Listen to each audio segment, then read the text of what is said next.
আমার পিছনে পুলিশ এবং সামনে স্বাধীনতা। আমি স্বাধীনতাকে বেছে নিয়েছি। জীবন দিতে যখন আপনি প্রস্তুত হয়ে যাবেন, তখন পৃথিবীতে এমন কোনো স্বৈরাচার নাই, এমন কোনো ফ্যাসিস্ট পাওয়ার নাই, এমন কোনো হেজেমনিক পাওয়ার নাই যে সেই জাতিকে পরাজিত করতে পারে। আমি আজকে 21-এ পদক পেয়েছি। আমি অত্যন্ত আশাবাদী। হ্যাঁ, বিপ্লবের পরে নানা রকম বিশৃঙ্খলা হচ্ছে, কোথায় হয় নাই? এই যে আমরা তো ফ্রেঞ্চ বিপ্লবের কথা বলি, ফরাসি বিপ্লবের পরে বছরের পর বছর লেগেছে, বছরও না দশকের পর দশক লেগেছে ফ্রান্স আবার একটা কাঠামোর মধ্যে ফিরে আসতে। আর আমাদের তো মাত্র 6 মাস হয়েছে। এত অস্থির হচ্ছে কেন আমরা?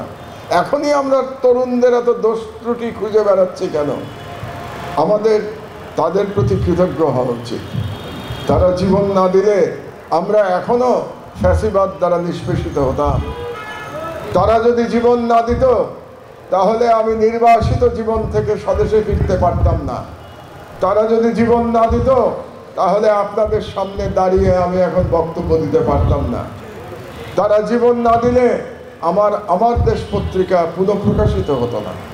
তারা জীবন না দিলে আমি আজকে 21-এ পদক পেতাম না। তাহলে তাদের প্রতি আমাদের কৃতজ্ঞতা ভুলে যাওয়ার কোনো সুযোগ নাই।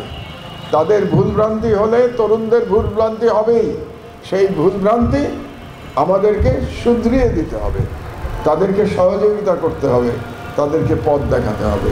তা আমি আজকে 21-এ পদক পেয়েছি। 52 সাল থেকে যে ছাত্রদের অবিচারের বিরুদ্ধে, অন্যায়ের বিরুদ্ধে যে লড়াই শুরু হয়েছিল, সেই লড়াইয়ের নবতম সংস্করণ আমরা মহান জুলাই বিপ্লবের অভ্যুত্থানের মধ্যে দিয়ে দেখতে পেয়েছি।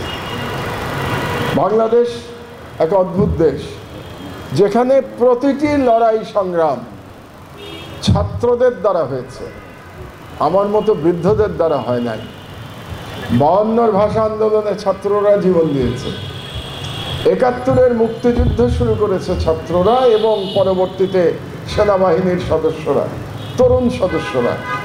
তখন যিনি সেনাবাহিনীর স্বাধীনতার ঘোষণা দিয়েছিলেন, সেই শহীদ জিয়ার তখন বয়স ছিল 30-31 এরকম বয়স হবে। তিনিও তরুণী ছিলেন তখন। তারপর 90-এর যে গণ অভ্যুত্থান, এরশাদের স্বৈরাচারের বিরুদ্ধে, তারও নেতৃত্ব দিয়েছে ছাত্ররা। আর আজকে যে মহান বিপ্লব হলো জুলাই বিপ্লব, এখানেও সেই ছাত্ররা নেতৃত্ব দিয়েছে। কাজেই এই বাংলার এই অঞ্চলে, যেটাকে একসময় পূর্ব বাংলা বলা হতো, পরবর্তীতে পূর্ব পাকিস্তান এবং বর্তমানে বাংলাদেশ, সেই বাংলাদেশের তরুণেরা সবসময়ই লড়াকু ছিল। আর এখনকার তরুণদের আমি যত দেখছি তত মুগ্ধ হচ্ছি, কারণ এই তরুণদের মধ্যে যে ইন্টেলেকচুয়াল ডেভেলপমেন্ট আমি দেখতে পাচ্ছি, এটা আশ্চর্য। দুদিন আগে একটি বিদেশি এম্বাসিতে আমাকে তারা ডেকেছিল বাংলাদেশ পরিস্থিতি নিয়ে আলাপ আলোচনা করবার জন্য, এবং সেখানে তারা আজকের যারা তরুণ নেতৃত্ব, তাদের কথা বলছিল যে তাদের সাথেও তারা আলাপ করে বাংলাদেশের ভবিষ্যৎ নিয়ে, কেমন সরকার হবে, কেমন দেশটা তারা দেখতে চায়, এসব বিষয়ে তারা আলোচনা করে। তা আমি তাদেরকে বললাম যে আমি অবাক হয়ে যাই, কারণ এদের যে বয়স এখন, এবং তোমাদের সাথে আলাপ আলোচনা করে বিশ্ব রাজনীতি নিয়ে, জিওপলিটিক্স নিয়ে, ইকোনমিক্স নিয়ে। আমার এই বয়সে যদি তোমাদের মতো ব্যক্তিরা আমাকে ডাকতো, তোমাদের এম্বাসিতে ডেকে আলোচনা করবার জন্য ডাকতো, তো আমি ভয়ের চোটে ফেইন্ট হয়ে যেতাম। আর এরা ফেইন্ট হওয়া তো দূরের কথা, এরা নাকি ঘন্টার পর ঘন্টা তর্ক করে সেই সমস্ত লোকজনের সাথে। অবিশ্বাস্য ডেভেলপমেন্ট, অবিশ্বাস্য ইন্টেলেকচুয়াল, মানে এরা ডেভেলপ করে গেছে। আজকেও আমার আগে যারা তরুণেরা বক্তৃতা করছিল, এবং আমি শুনছিলাম আর মঞ্জুকে বলছিলাম যে আজকের তরুণেরা কত চমৎকার করে কথা বলে।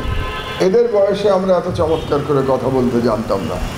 তো সেই দিক দিয়ে আমি মনে করি যে এরা আমাদের জেনারেশন থেকে অনেক এগিয়ে গেছে। এরা পারবে বাংলাদেশকে এগিয়ে নিয়ে যেতে, এবং তারা দেখিয়েছে একটু আগে ডক্টর সুকুমল বড়ুয়া বলছিলেন যে হঠাৎ করে জুলাই বিপ্লব হয় নাই, এটারও একটা ধারাবাহিকতা ছিল। অত্যন্ত সত্য কথা, ধারাবাহিকতা ছিল। কিন্তু যে অসীম বীরত্ব নিয়ে এরা জীবন দিতে পেরেছে, এই অসীম বীরত্ব নিয়ে জীবন দেয়া এটা আমাদের পক্ষে সম্ভব হয় নাই। এটা সম্ভব হয়েছে এই তরুণ ছাত্র শ্রমিক জনতার পক্ষে। এবং যারা জীবন দিয়েছে তাদের বয়সগুলো শুধু আপনারা বিবেচনা করুন। এই যে 1600 তরুণ কিংবা 2000 তরুণ জীবন দিয়েছে, তাদের মধ্যে সবাইকেই আপনি তরুণই পাবেন। আমার বয়সী কেউ জীবন দেয় নাই, কিংবা আমার আগের জেনারেশনের কেউ জীবন দেয় নাই। জীবন দিয়েছে তরুণেরা এবং তরুণীরা। একটা মেয়ের কথা আমার খুব মনে পড়ে, আমি ইউটিউবে দেখেছি যখন আমি নির্বাসনে ছিলাম, যে সেই মেয়েটা বলছে, সম্ভবত ঢাকা বিশ্ববিদ্যালয়ের মেয়ে, সে বলছে আমার পিছনে পুলিশ এবং সামনে স্বাধীনতা, আমি স্বাধীনতাকে বেছে নিয়েছি। কি অসাধারণ বক্তব্য! যে সেই তরুণী আমার কন্যার মতো সে স্বাধীনতাকে বেছে নিয়েছে। কিভাবে জীবন দিয়েছে আবু সাঈদ, চ্যালেঞ্জ করে জীবন দিয়েছে। কিভাবে মুগ্ধ কথা বলেছে, পানি লাগবে ভাই। অবিশ্বাস্য! এই তরুণদের সাহস দেখে আমি চমৎকৃত হয়েছি এবং বারে বারে এদেরকে সালাম জানাই। এবং এদের এই জীবন দেওয়ার মাধ্যমে কিন্তু তারা ফ্যাসিবাদ এবং ভারতীয় হেজেমনি, দুই ইভিল শক্তিকে একসাথে পরাজিত করেছে এই তরুণেরা। এবং তারা দেখিয়েছে জীবন দিতে যখন আপনি প্রস্তুত হয়ে যাবেন, তখন পৃথিবীতে এমন কোনো স্বৈরাচার নাই, এমন কোনো ফ্যাসিস্ট পাওয়ার নাই, এমন কোনো হেজেমনিক পাওয়ার নাই যে সেই জাতিকে পরাজিত করতে পারে। এবং আমি মনে করি যেহেতু এরা অনেক বেশি ম্যাচিওর তাদের বয়সের তুলনায়, এরা খুব তাড়াতাড়ি তাদের ভুল থেকে শিক্ষা গ্রহণ করতে পারবে। এই জন্যেই আমি আশাবাদী। এই জন্যেই সেই 52-তে যারা জীবন দিয়েছেন, 71-এ যারা জীবন দিয়েছেন এবং এবার যারা জীবন দিলেন, সবার প্রতি আমি বিনম্র শ্রদ্ধা জানাই।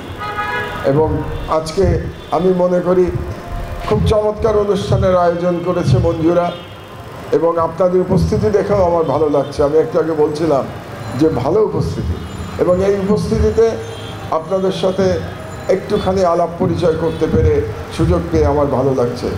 আসলে আমি এখন বিভিন্ন জায়গায় যাই, রাজনৈতিক প্রোগ্রামে যাই না, বেশিরভাগ সময় বিভিন্ন ইউনিভার্সিটিতে যাই আমি তরুণদের আশা আকাঙ্ক্ষা জানবার জন্য যাই। কারণ আমরা তো প্রবীণ প্রজন্ম, আমরা তো এখন চলে যাব, আস্তে আস্তে আমরা চলে যাব, আর এই তরুণেরা আসবে আমাদের শূন্যস্থান পূর্ণ করবার জন্যে। এবং আমি মনে করি আমরা যে বাংলাদেশ গড়তে পেরেছিলাম বা যতটুকু গড়তে পেরেছিলাম আমাদের জীবনে, আমি আশাবাদী এরা তার থেকে অনেক অনেক ভালোভাবে দেশ পরিচালনা করতে পারবে এবং বাংলাদেশকে এগিয়ে নিয়ে যেতে পারবে।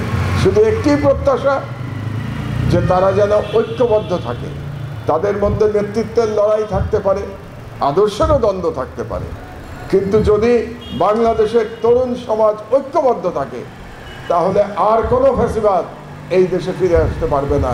তাহলে আর কোনো হেজিমনিক শক্তি বাংলাদেশের উপর নিয়ন্ত্রণ প্রতিষ্ঠা করতে পারবে না, যে নিয়ন্ত্রণ আমরা গত 15 বছর দেখতে পেয়েছিলাম। আর আমাদের সম্পূর্ণ দোয়া তাদের প্রতি থাকবে, এবং আমরা মহান আল্লাহ তাআলার কাছে এই প্রার্থনাই জানাবো যেন তিনি এই তরুণদের সংগ্রামী জীবনকে সফল করে দেন, সহজ করে দেন। এবি পার্টিকে অভিনন্দন জানাচ্ছি এই প্রোগ্রামটি করবার জন্যে, এবং আমি আশা করব এবি পার্টিও তাদের সকল সক্ষমতা দিয়ে, তাদের সকল প্রজ্ঞা দিয়ে এই তরুণদের সহযোগিতা করবে। আপনারা ভালো থাকুন। আল্লাহ হাফেজ। বাংলাদেশ জিন্দাবাদ।